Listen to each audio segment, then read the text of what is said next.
name's Allie. I'm 32 years old. I am a pediatric ICU nurse. I've been nursing for 6 years, mostly in adult ICU, and transferred to pediatric ICU actually 2 years ago yesterday. And I started my own business a year and a half ago, almost 2 years ago, teaching people how to pay off debt and save money, and kind of go about it a different way than what other people had been teaching before. So what made you do that transition? Because like nursing and like finances are like almost opposite spectrum. What made you jump from like nursing to investing and all that stuff? So when I moved to North Carolina 6 years ago, it was my first nursing job. I didn't realize the cost of living wasn't super different. I thought it was a lot less. So I ended up in an apartment that was very expensive. And I didn't realize that I would only be making $22 an hour, which was as much as I was making as a CNA.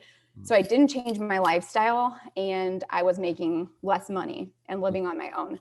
So I quickly realized I was going to have to work overtime. And so I was working, I took a 1.0, I guess it would be position. So you'd work 4 shifts one week, 3 shifts the next on my floor.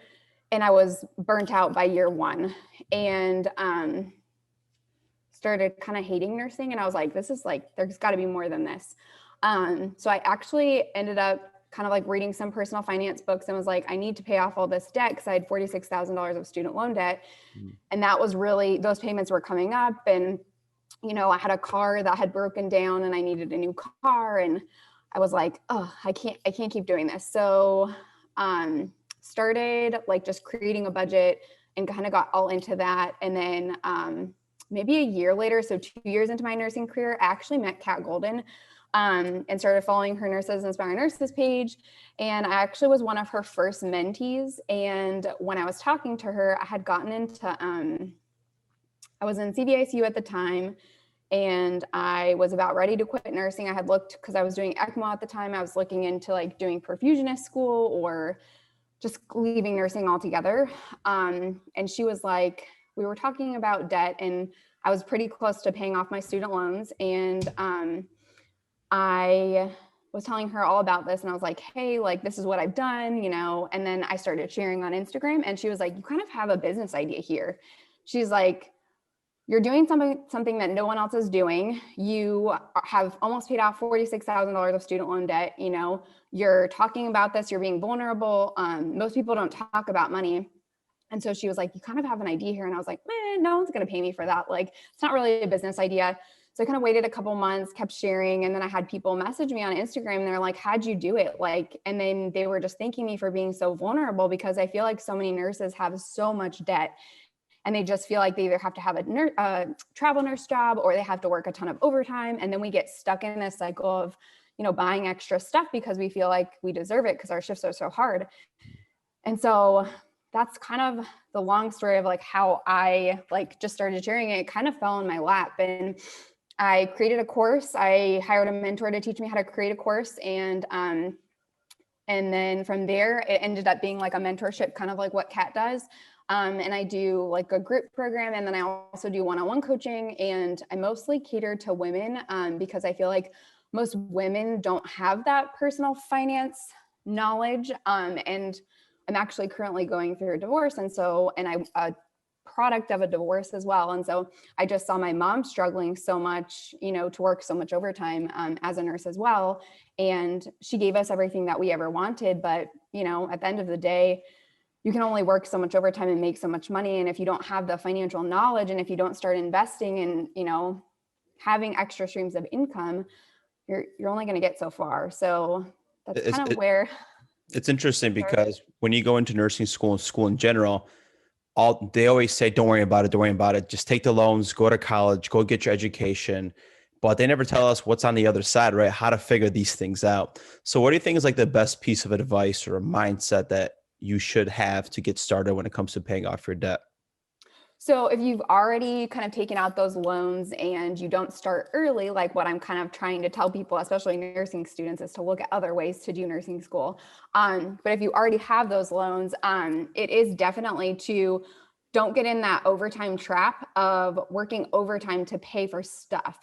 I would say, if you need to work overtime to pay off that debt instead of doing the alternative. And so getting a plan and getting in the mindset of you want to pay them off in X amount of time, just because it's going to give you a big pay raise and it gives you so much freedom. Because I was so stuck when I had my loans working overtime, and now I can work part-time and I don't have to work, it gave me a $600 a month pay raise by doing nothing.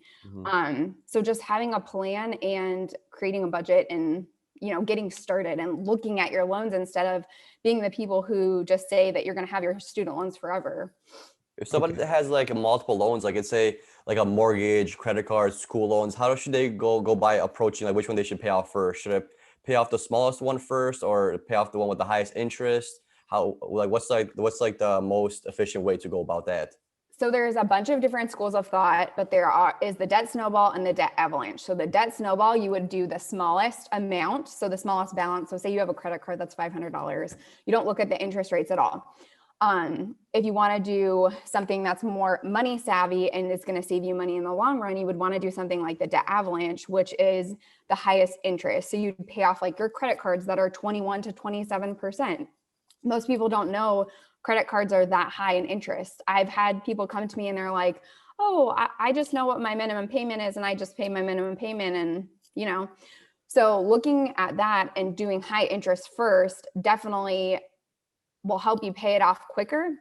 And also it will save you money. So then also the school of thought where you shouldn't invest until you've paid off all your debt. Well, if you have debt like a home that's maybe 3 to 5% interest, or you have a car that's 0% interest, then maybe you don't want to pay that off. Maybe you want to still pay, your monthly payment, but you want to invest and make 7 to 10% return on whatever you're investing in.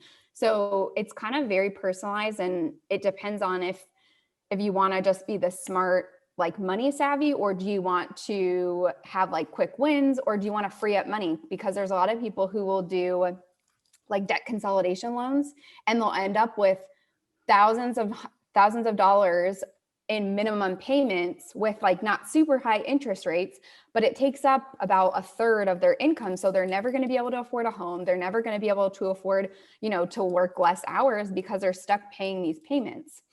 Yeah, I feel like many people don't know like the high interest rates were credit cards. Because like you said, most people pay a lot of their things with credit cards and they just paid a minimum amount of balance and they think that they're paying down their debt, but they're really not, because it's actually like acquiring interest as time goes on.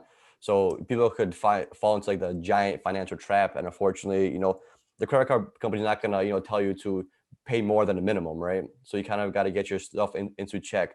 So from someone that's trying to kind of learn about finances, how would you like put together, or how would you kind of look at your financials and how would you put them together and kind of see where you're actually sitting with your financial status? How do you go about it? Do you like just write down a bunch of numbers and see what you pay for things monthly, or how do you create a schedule for yourself like that? So first, I would actually look at what your assets and your liabilities are. So before you even go towards a budget or anything, because you can't create financial goals if you don't know where you're sitting. So most people don't even know how much credit card debt they have or how much their student loans are or what their minimum payments are. They just pay.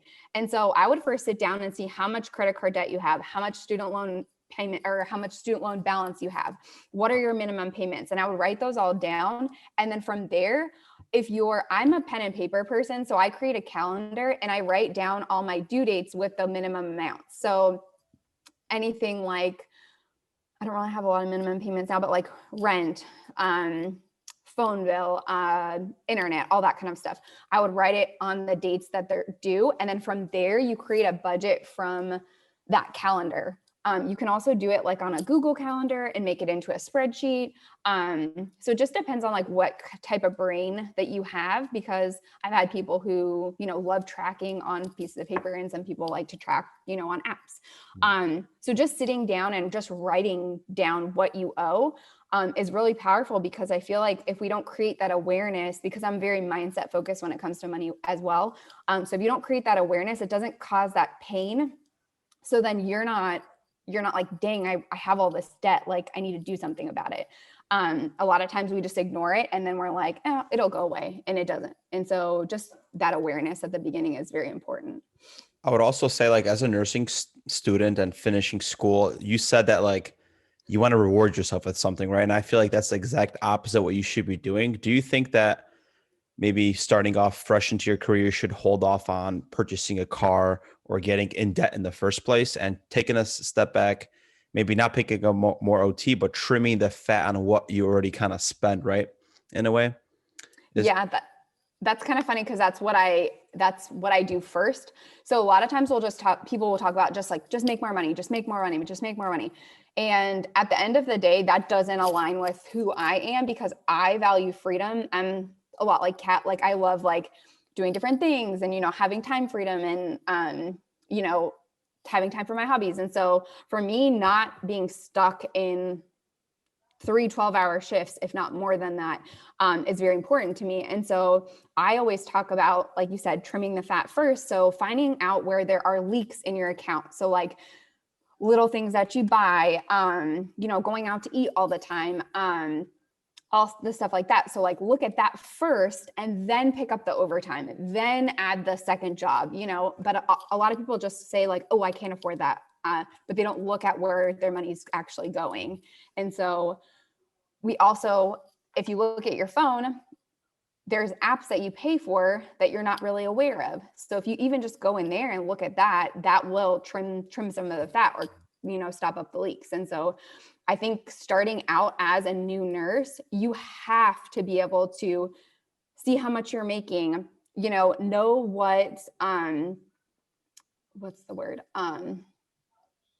know what resources are available to you as a new nurse. So, opening up your retirement accounts right when you start, because that's something that I didn't really do. I was like, I'll just start that later, but the earlier you start, the better off that you're going to be. Time is on your side for both investing and being able to pay off stuff. So I would also ask, so because we're trying to trim the fat, how do you stop somebody from being an impulse shopper? Do you have any recommendations for that? Because how often, I feel like it happens a lot. I'm just, working my shift and I hear nurses purchasing yoga pants and, oh, I just spent $150. Damn it. It happens way too often. So I have a couple tips. So I am a self-proclaimed ex-shopaholic. I still love spending money, but I just don't do it as much. So some of the things that I talk about when it comes to impulse spending is, one, I don't buy anything on night shift. That's just like a big no-no, because your brain is different on night shift. I worked night shift for 5 years. I just don't buy things on night shift. It's just not productive to my goals. And then another thing is you use the 48-hour rule. So if you want to buy something, you wait 48 hours until you do that purchase. So say you want something on Amazon, you put it in your cart, wait 48 hours. If you still want that thing, go ahead and buy it. Another thing I do is I set aside personal spending money. And so once that personal spending money is gone, it's gone, and I don't use it for anything else. And then the other thing I do is I make a list in my phone of wants and needs. So this is a really obscure, funny kind of story. So I had a leather jacket that I'd had for years. It was super cheap. And it just ended up being like damaged, and I never got rid of it. So then I finally got rid of it in December, and I was like, oh, I really want a leather jacket. So I kept it on this list for a while, and then kind of searched. And like a month and a half later, the perfect leather jacket popped up on ASOS. It was $400 off. And I got an extra, I think 25% off or something at the time that I bought it. So a lot of times, if you really want something too, you'll be able to find the perfect thing because you've waited for it too. And then it kind of weeds out like all the crap that you never really wanted. And so I think just being a woman as well, I've also kind of curated a wardrobe that I actually really love, and I actually wear pieces from it, and I'm not as wasteful because I wait to purchase things. Yeah, the 48-hour rule, I've had like a similar rule to like as that when I came out of nursing school as well. But now I've noticed that as we're like using technology more on Instagram more, like you go on Amazon and you put something in a car, like it's say like a leather jacket, and I feel like all you get for the next 40 hours is a leather jacket ads. It just pops up all over your phone, and it makes it a lot harder for you to not succumb to buying that. Mm-hmm. That's probably a super hard thing to like to do, because if you want to buy something and you keep seeing ads over and over and over again, You're gonna buy it. right? Yeah. And night shift, especially, nurses are always shopping. Like every time, not so much guys, but for females, like every time I go by like a nurse, she always has like one tab for charting, one tab, she's on Amazon or like Shopping. TJ Maxx or something. Even our last shift, girls were talking like, hey, did you ever shop online at TJ Maxx? And then one girl's like, no. Oh, it's the best. I just bought a table. It's like, you just bought a table at like 1 o'clock in the morning. It's going to be delivered in 3 days. I was like, holy shit. Because I don't really shop too much online. And it was so mind blowing that nurses bought a table overnight while at work. And so it's just, it's tough, especially if then you get retargeted by these ads. It's hard to not buy these things. Yeah, Mm-hmm. I was going to say that not only are we fighting our own impulses, we're also fighting an algorithm that knows us so well, knows us exactly what we do. And that's just a double-edged sword there. So you were mentioning retirement, right? Can you tell us a little about how to invest maybe for retirement, how to choose the best retirement plan, if you have any advice? So I don't know a ton about this. It's not like my specialty, but here is what I kind of have done. So as I was paying down my debt, I started increasing the amount that I was putting into my retirement. And so I opened a Roth IRA, which is a post-tax account. And so you can contribute up to $6,000 per year after taxes. That is really important because you want a good mixture of post-tax and pre-tax income when you're in retirement, because you don't want all your money to be taxed.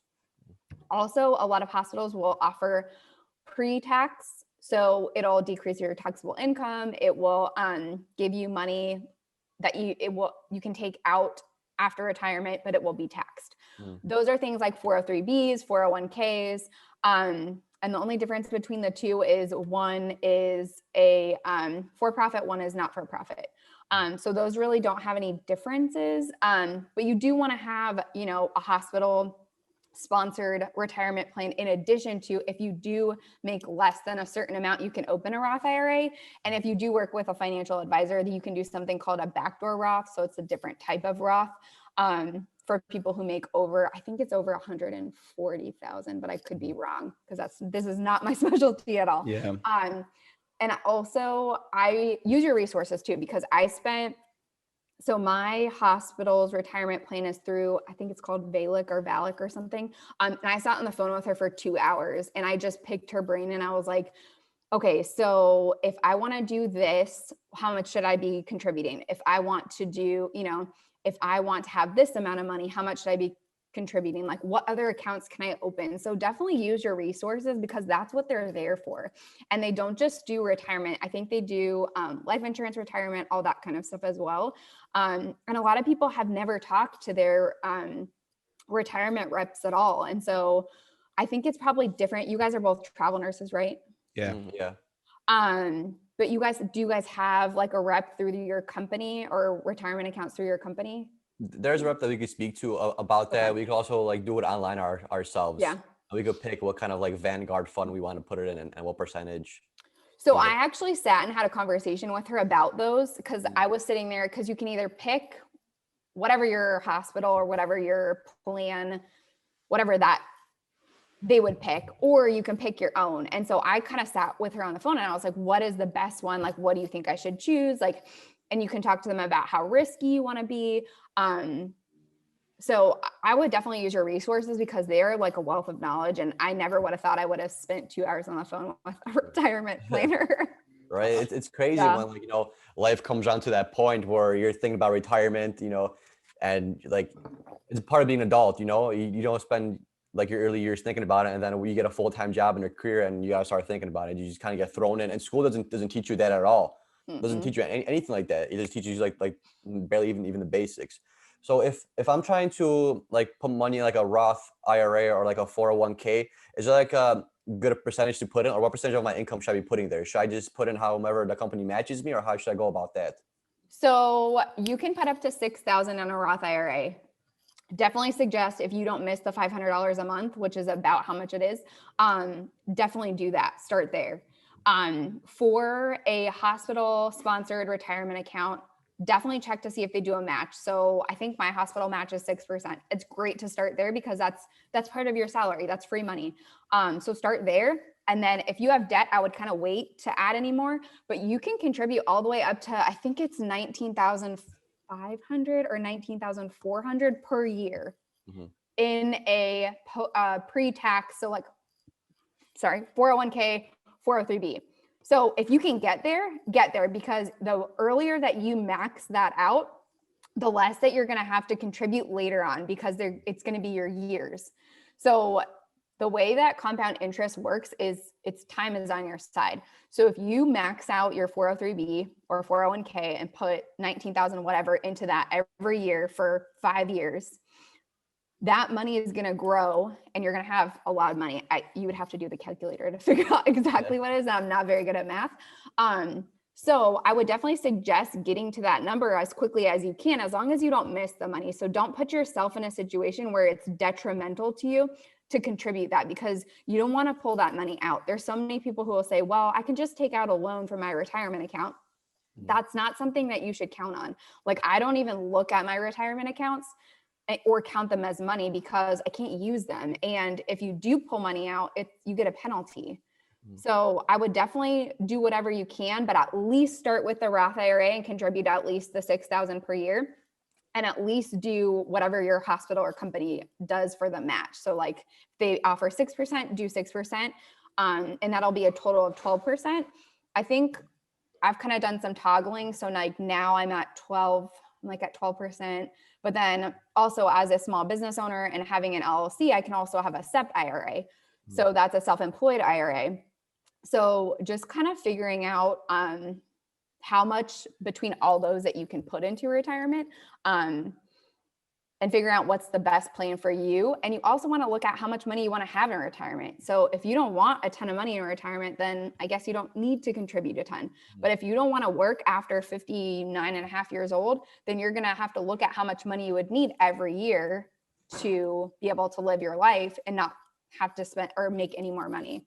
Right. Yeah, I would say come out of nursing school, try to probably like put as much money into your retirement accounts, because then like you're going to be used to already that money leaving. You're never going to see that money, right? Yeah. Compared to increasing it later on. It's always easier to decrease it later on if you need that money compared to increase it, because you're already starting at like a smaller balance.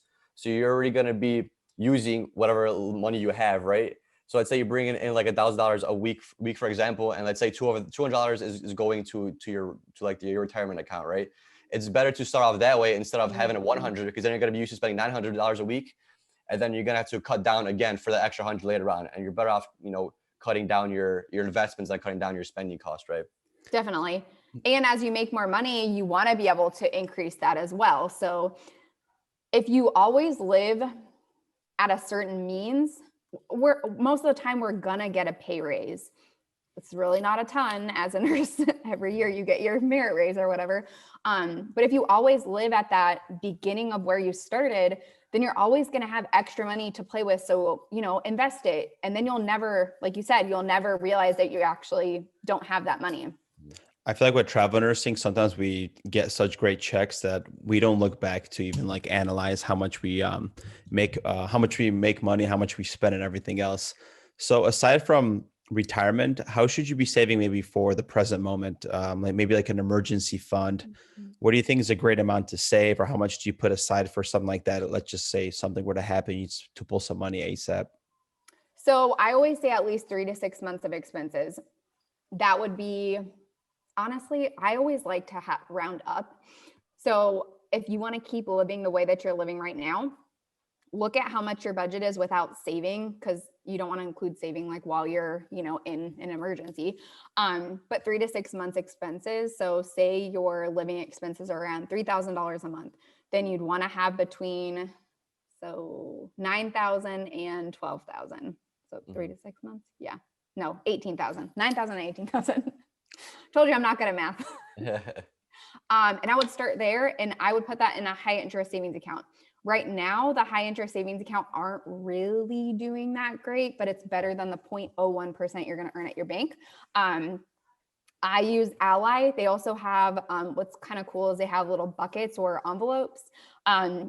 in the account to where if you wanted to have your whole savings bucket in there, and then you wanted to have like a travel fund. So say you had like $50,000 in savings and you wanted 20,000 to go to your travel fund and 25 to go towards your emergency fund and maybe 5,000 to go towards like a house fund or a car fund, you can have that all housed in your one account, but it'll have different buckets for each one, which is kind of interesting.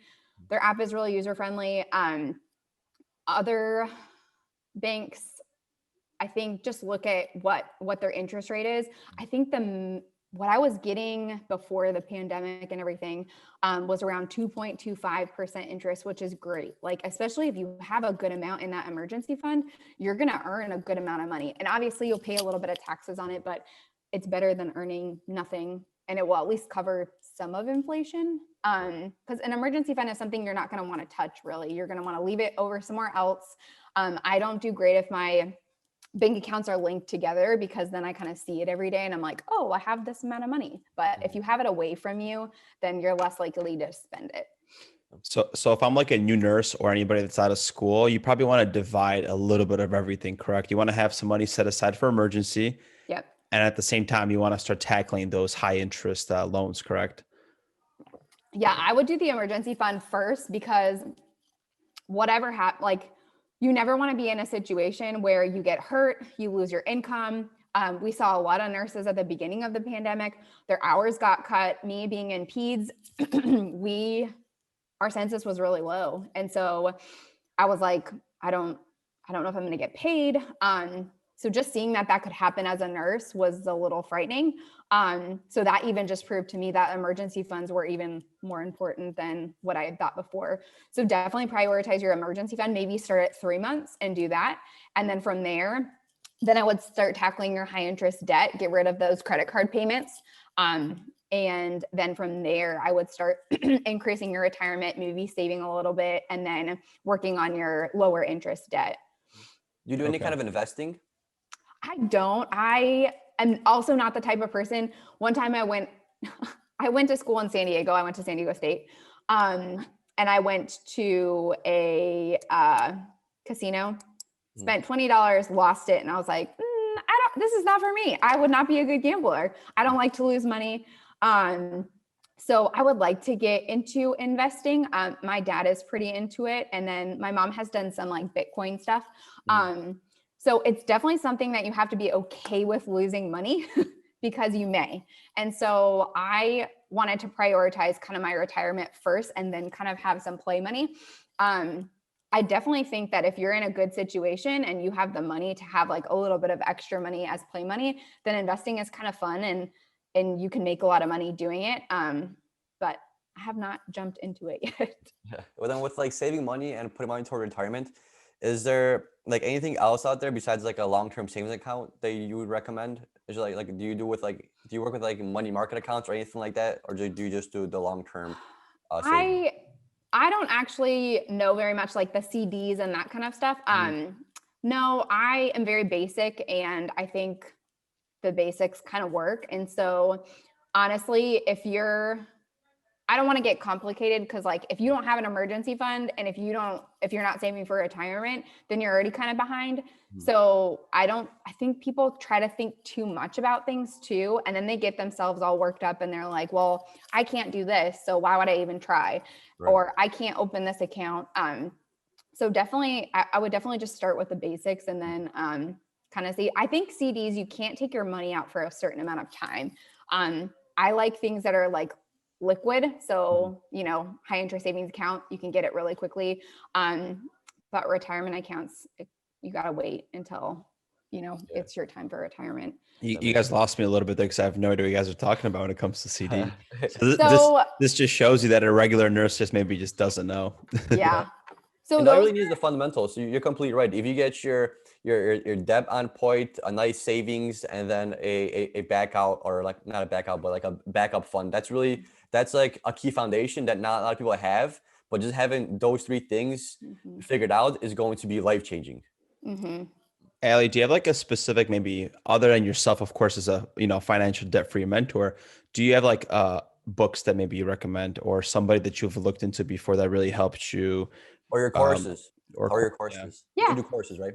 Yeah. So I have 2 courses. One is on money mindset and one is on just the basics. So like debt payoff, basics of investing, retirement, how to create a budget, a little bit of money mindset because I'm very mindset focused. And then I think there's a little bit on how to start a side hustle as well, just because I'm all for multiple streams of income. It definitely helps nurses, and so many nurses are very entrepreneurial anyways. So, but let me look books really quick. I should have had a list of books. Yeah, for me, like my number one book that really opened my eyes with, which was like Rich Dad Poor Dad. That was like the beginning to like investing and thinking about stocks or thinking about, real estate and things like that. That really opened up my eyes. So The Latte Factor by David Bach is my number one favorite book. It's something I give to like all my mentees. It dumbs everything down, and it dumbs down paying off debt and investing. And it just kind of shows you the power of knowing your money. And then the other one is Secrets of the Millionaire Mind. That's definitely a mindset book that I'm obsessed with. And that's by T. Harv Eker. Let me see. And I know, for example, you said that one of your goals is to retire a millionaire, correct? So Yep. what systems in place do you have in order to like achieve that goal? Do you like track yourself yearly to reach that goal? Like how obsessed are you with that? So I have a net worth tracker. And so I probably check it quarterly. Right now, the market's kind of down anyways. And I'm not like, so there's a whole movement called the FIRE movement. So it's like financial independence, retire early. And so those people are on a mission to like retire a millionaire like as soon as they can. So I would be okay retiring as a millionaire at like 58, 59. So I have a good amount of time. But I do track my net worth, and I count assets as your retirement accounts and your savings account. I don't count assets as like a home or a car. There's some people that do, I just don't. And then your liabilities are obviously any debt that you have. So me not having any debt, obviously my net worth will just continue going up, which is great. But if I do own like investment properties or something, which is one of my goals in the near future, is to, get a rental. That's kind of how you'll look at it. But I definitely suggest everyone track at least yearly to see where they're at. Because like I said, that awareness piece is so important. Where can you track it? Do you use like apps? Because I have the Mint app on my phone, and that tells you like all those things as well. So I'm curious on what do you use? So you can upload your accounts onto Personal Capital. It's PERSONAL Capital. So you can put all your accounts into there. Some of them don't link very well, so I don't love that. But I just track it on a piece of paper. But I've also had fun kind of tracking it on that Personal Capital app. Okay. And you said you have some experience with like nurse bullying. So I would love for us to, talk about that and for you to share experience, because whenever nurses deal with specific situations like that, it's always good hearing a story referencing, understanding that they're not the only ones that are going through this hardship. So I have kind of a interesting history as a nurse. I had always wanted to be a pediatric ICU nurse, and I kind of settled / followed what other people told me to do in my nursing career. So I started out in like a medical surgical ICU, was there for about 9 months, and then moved and then did the coronary care unit and then did CVICU. So, and I did both of those for like I think CCU, I was there for a year, and then CVICU, I was there for 2 years. Really wanted to do ECMO. So every single ICU I had been in, I had experienced some sort of bullying. I don't know if it was the fact that I'm definitely a peds nurse. That's just my personality. But I'm the type A ICU type nurse. I just have never been one to be mean either.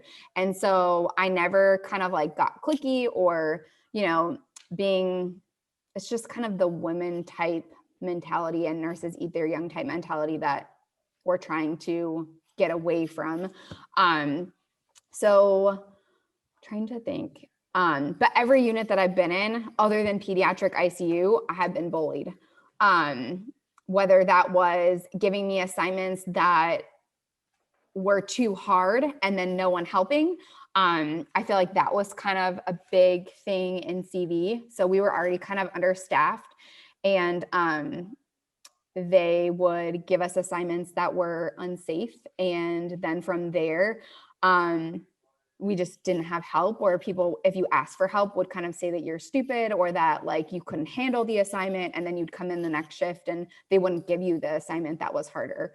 And that was actually in both of the cardiac units that I was in. And then there was one situation with someone where I had asked for help, and they were telling me I was getting too excited about like what was going on with the patient. And I was just trying, like, I think the patient's maps were like in the 30s. And I was like, I'm just trying to keep this man alive. Like, please. And they turned around and told me that I needed to calm down and I was being too excited over this patient. And that was the day that I decided that I no longer belonged in an adult ICU, and that me caring for a patient and wanting to call the physician and get yelled at every single time was not for me. And I think it was specific to that unit. I really don't think all adult ICU nurses are like that. But I did make a post probably a year ago, kind of talking about my experience with bullying in every unit that I've been in. And it always came from someone thinking I was stupid because I asked questions, or that I didn't, because I cared a lot about the patients, I guess didn't like, was freaking out, or so I want to say that it's okay to care about your patients, and it's okay to harass who you need to harass, because that's patient safety. And I think my voice has grown a lot probably in the last year and a half, especially kind of becoming a bigger leader in my own space. And I think if I would have spoken up a lot more in the unit, maybe I wouldn't have had those experiences. But I think because I kind of just let people say what they were going to say and I just didn't really respond to it, that I think that type of personality kind of gets bullied a little bit more. And I don't think it's okay at all. But that just was where I noticed that adult ICU was not for me. Yeah, I feel like nurse bullying, I feel like when you first come in nursing as a new grad, I don't feel like there's so much bullying going on, because the whole unit knows you're new. So they don't really think that you're knowledgeable enough to kind of grasp what's going on exactly. But then like once you're like 1 or 2 or 3 years in, I feel like that's when the bullying starts to happen, because you already got that year under your belt. So that's when nurses are kind of not looking at you as a new grad anymore, and they're more willing or more prone to kind of telling you like how they feel and like what's going on, or they're becoming more rude to you because they don't feel that guilt that comes with like a new grad nurse. You know, because as a new grad, you don't really know as much. But then once you get the year or two in, nurses you're expected to already almost know everything. And especially in the CVICU environment, you know firsthand, you know how CVICU nurses are. They think they're the shit, you know. They think they're above all, really, but they're really not, you know. So they tend to butt heads, and you got to be kind of more stern. And especially those more experienced ICU nurses, they're kind of, I want to say, more relaxed when it comes to patient care, because they kind of know how much a patient could take on. You know, like some nurses are okay with that mat being in 30 for a couple hours, you know, but nurses like yourself aren't. Like they want that in the 60s. I want that in the 60 now. So I feel like it happens more as like you enter like your first 1 and 3 years of nursing. That's when bullying kind of starts to happen. And like it's kind of the subtle in the beginning, and then you got to get out of the toxic environment. It could be the unit, it could be the hospital, it could just be nurse, just that, like you said, you were in for adults. It could be that. And the typical path that I feel like every professor recommends is coming out of nursing school and then doing med surg, so you can learn how to do these tasks, learn these skills. But I think that's completely false. I think you should just jump into what you want to do right off the bat. Because why should you do med surg, you know, for 1 year to gain whatever experience you want, and then you're going to jump into like the NICU or the PICU where it's going to be different, you know? I feel like you should really test the waters where you really want to go in first. And that's probably where you're going to learn, because you're going to think, hey, maybe I want to do NICU, and then you try NICU for your first 6 months of new grad, and then you're like, NICU is not for me. I want to do adults. Instead of wasting your time in a med surg, because that was like the recommended route. Mm-hmm. And I that's think why, it's okay to, I think it's okay to change your mind too, because I was always told like, you should do CVICU, you should do ECMO, like you're smart enough to do this.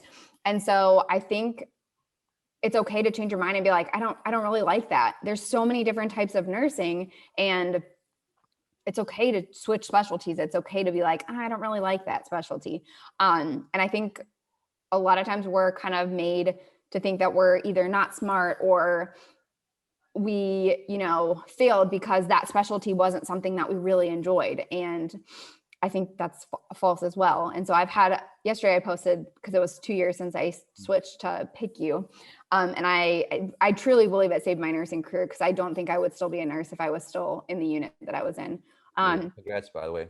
Thank you. And Go I ahead. think a lot of new grads posted on it and they're like, I want to do these specialties, but I feel like they keep telling me to do med surg. And I think it's going to take a lot of us reminding people that you don't have to go that route, because you're going to learn how to be a nurse wherever you are, and every specialty is different. And so I don't think that you can't be a new grad nurse in a certain specialty.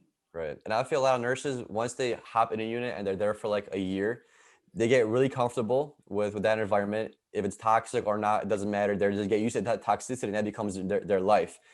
And, we're all nurses, so we basically come out of school the same way. We have the same level of education, and we're all smart, right? Just because you leave a unit doesn't mean you're not smart or you're dumber than somebody else. That unit just was not for you. And I feel like some nurses are fearful of that when by them leaving a unit, that means they failed. But you haven't failed anything. You're still a nurse, except you're on a different unit doing different specialty. Like, that's literally the whole thing of being a nurse. It's finding your little niche and doing what you want to do, because you're gonna be a nurse for the rest of your life. You're not going to be a nurse and then you're going to jump into a CEO of a company, or you're going to jump into construction or plumbing. It's not how it works. You can't switch careers like that. But the beauty of nursing is that there's so many different specialties, different areas, right? It's not like you're an electrician where you're going to be doing electrical work for the rest of your life. You're a nurse. You're going to be doing nursing all your life, yes, but you could be doing adults, you could be doing babies, you could be doing children, you could work at the hospital, you could work at a nursing home. There's so much different routes for you to take, and there's no reason why you should be stuck in one unit and hating your life and hating your job, because that just defeats the whole purpose of life, of living life. You gotta live it. You can't be living in it. Yep, definitely. And we definitely internalize things way too much, where we take things personally. We think it's all our fault, and we just go home and we just think the same way, right? And that kind of that self-criticism kind of almost kills us. When it comes to the PICU, have you seen there's bullying at all happen, or there was a completely change of pace for you where that does not exist? I haven't seen it as much. While it's still, I think it is in some, I've worked at not very acute PICUs was the other thing too. So it's definitely a different change of pace, which has been nice. But I think it just depends on the PICU. But I've been lucky enough to work in 2 PICUs that, everyone has been great. So, do people kind of have their type A, want things done a certain way? Yes, because it's an ICU. But I don't think there's that kind of backstabbing, bullying type mentality as much as there is in, adult ICU. So how did you transition to a different unit? Did you just quit one day, or did you kind of ask your manager if you could try out a different unit and they give a trial run? How did you go about that? So do you want to hear? So when I went my actual new grad job was in, it was a step down. They kind of lied and said it was a progressive care unit, and it really wasn't. And there was an ICU down the hall, and they kind of recruited me at 6 months, and they were like, "You're really smart. You should come work here." So I talked to the manager, got a job down the hall, was in that ICU for about a year. And then I moved to go live where my ex-husband was living. And I applied to Peds, PICU, and NICU, didn't get in. So then I applied to CCU, a medical ICU. And then I think I applied to CV as well, but I got into CCU. So was in CCU, they were doing some renovations. And so we actually were floating to all of the ICUs. And I'm the type of person that gets along with everyone. I'd probably be a great float pool nurse. And so we were getting cross-trained in CV to take their post-op day 2-3 patients. And I got along with everyone, which is kind of interesting, got along with everyone. And then that manager was like, "I really want you to come work here. I have a job that'll open for you. do you want to take it? And I had hit I think it was almost my 1 year. And at that hospital, you had to wait a year until you could transfer. And so he's like, you have to interview, but I'll hire you. So honestly, I've gotten most of my jobs from doing that. But then the PICU, I had randomly seen a position. It was right as I started working with Kat. And I told her, I'm like, I hate nursing. Like, I don't know what to do. I've always wanted to do PICU. And she was like, well, see if there's any jobs. So I looked, and there was actually a PICU job. I contacted someone else that I knew, and I was like, hey, will you mind just talking to this manager and just tell her how much I want to be there? I've applied, 2 other times. And so I did talk to someone, and then they ended up, and then I think my manager found out, and then he went and talked to them. So definitely being a good employee, and also just, volunteering to do stuff, and shadowing and trying new things. I was definitely one of the first people to be like, yeah, I'll try that. Or yes, I will, help down wherever, they needed help. So that's kind of how you find where you like to work. You're not always going to get the knowledge of the unit in 1 or 2 days, because obviously I didn't fit very well in CV. And so I didn't know that going into it, just seeing them for a couple days. But I think just kind of take opportunities that are given to you, and I think that will help a lot.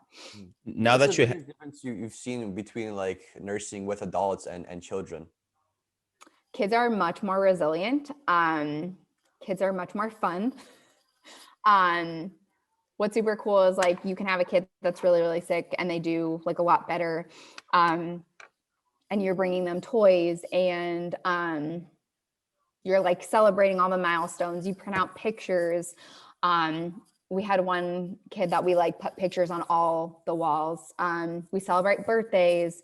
It's just more patient centered and family centered. We really take care of the families, even with COVID. Just making sure that they're taken care of, providing a lot of education. And I was just tired of having so many adults pass away, and a lot of the adults doing it to themselves, because a lot of adults aren't healthy. And so I feel with kids, obviously that's also another issue in itself, that there is abuse and neglect, and that's very difficult.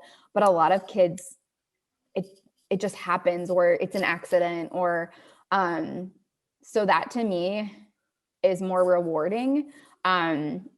And just to see them get so much better. Whereas the adults, a lot of times, especially if you're in CV doing ECMO, or if you're in CCU and they've had a STEMI, they might get better, or it just depends on if they continue to improve their quality of life or not. Or you might see them back in 6 months or a year, and they're just doing the same thing they were doing before. It seems like there's a lot more job satisfaction from being a PICU nurse. Just hearing you, I almost want to just try it out just to see. And I love kids. I love hanging out with them. Mm-hmm. Compared to adults, it's just not that same experience. Because you've had all this, nurse bullying and all this experience, when it comes to going to different units, is there specific parameters that you look at to assess whether this culture is for me, this unit's for me, or specific questions that you ask during the interview process to assess whether this unit is somewhere I want to work? So now that I've worked in 2 PICUs, one of the first questions I asked was, is there nurse bullying? Do people bully each other? Have you gotten any complaints about, other nurses being bullied?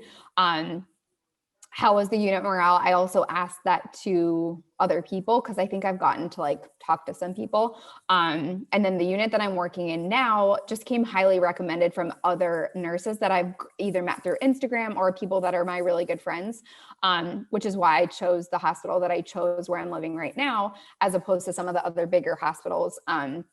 Just their job satisfaction was really important in comparison to a name of a hospital. And then also just how people work together. So I also ask, do people help each other on the unit, or do people have to ask a lot for other people to help?